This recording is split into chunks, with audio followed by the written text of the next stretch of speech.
Both my parents were in the military, so we moved around a lot, but I spent most of my childhood in Florida. I swore when I was 18 I'd leave and never come home. I want to spread my wings and fly. But when my wife and I started having kids, it made sense to have a place there near family. When I work a lot, it's anywhere but near home. I've had a presence there most of my life.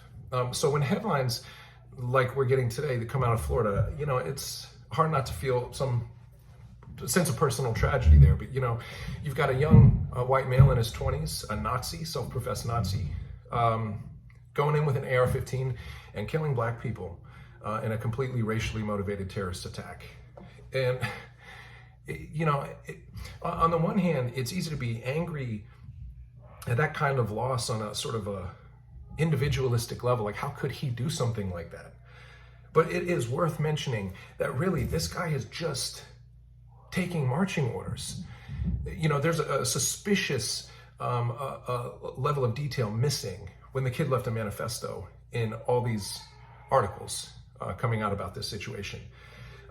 There are more details that are being left in the dark right now, and I have a feeling it's because you are hearing about this kind of activity happening in a state where you've got somebody running for president who has done everything he can to undermine the black community, stripping away how it's taught in schools, burning books, closing down libraries. I mean, this is somebody who hates education, who does not like black people, who will attack violently any idea that doesn't seem to jibe with this conservative Christian value.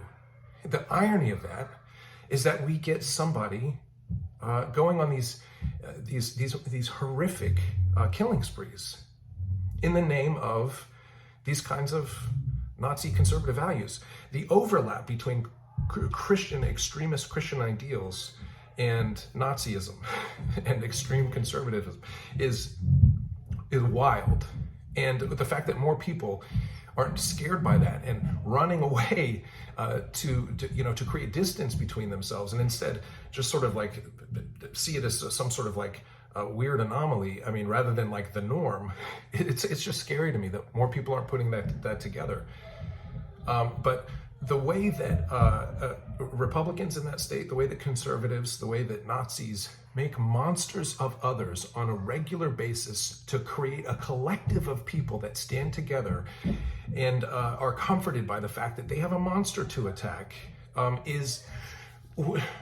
that is not the way. That is not the way. Christ did not teach us to make monsters of others, to collectively use our Christian bargaining power to attack others. Here's what the scripture talks about. I have my kids memorize this verse, and we kind of laugh about it because it's very repetitive. But I think it's repetitive for a reason, and it is funny to hear it, but here it is. It's from 1 Corinthians. It says this: "Praise be to the God of all comfort, who comforts us in all our troubles, so that we may comfort those in any trouble with the comfort we ourselves receive from God." This is the cycle that God has for us. He will comfort us in our troubles. And we don't deserve that, but we're sustained by that. We're preserved by a God who comforts. Why? So that we may be comforted, so that we may pay that forward and be the image of God, a God of comfort, providing that comfort to those in any trouble. There is no qualifier in that verse. In trouble, Christians, people who are trying really hard to live out the Christian ideals or conservative values, we comfort those.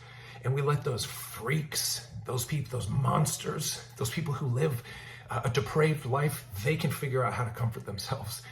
That ain't what Scripture preaches, man. That ain't it.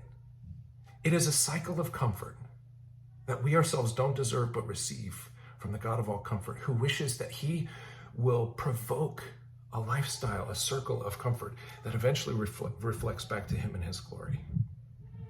That's not what happened in the Dollar General.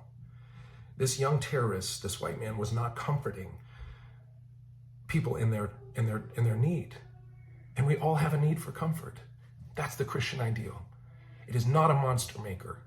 Why are more Christians not talking about that? It boggles my mind. When you hear anybody going for political points by making a monster of others, you should run and find somebody to comfort, somebody least like you